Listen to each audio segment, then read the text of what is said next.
நீங்கள் அதிகமாக பேசினால் உங்களை வாய் பேசுகிறான் என்பார்கள். பேசாவிட்டால் உம்மனா மூஞ்சி என்பார்கள். அழுதால் நீலி கண்ணீர் என்பார்கள். அழாவிட்டால் நெஞ்செழுத்தக்காரன் என்பார்கள். துணிச்சலாயிருந்தால் திமிர் பிடித்தவன் என்பார்கள். துணிவில்லை என்றால் அப்பாவி என்பார்கள். நீங்கள் நின்றாலும் எழுந்தாலும் நடந்தாலும் அமர்ந்தாலும் இந்த உலகம் உங்களை குறைதான் சொல்லப் போகிறது. அவர்களை திருத்த நினைப்பது நடக்காத காரியம். அதனால் யார் என்ன சொன்னாலும் அதை நினைத்து கவலைப்படாதீர்கள். உங்களுடைய வெற்றிக்கான வழிகாட்டிகள். நேர்மறையான உறுதிமொழிகளுடன் உங்கள் நாளை தொடங்குங்கள். ஒரு காலை வழக்கத்தை உருவாக்கிக் கொள்ளுங்கள். உங்கள் பணிகளுக்கு எவ்வாறு முன்னுரிமை அளிப்பது என்பதை அறிந்து கொள்ளுங்கள்.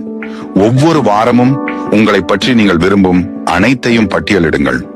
ஒவ்வொரு மாதமும் ஒரு பாதுகாப்பின்மை பிரச்சனையில் வேலை செய்யுங்கள்.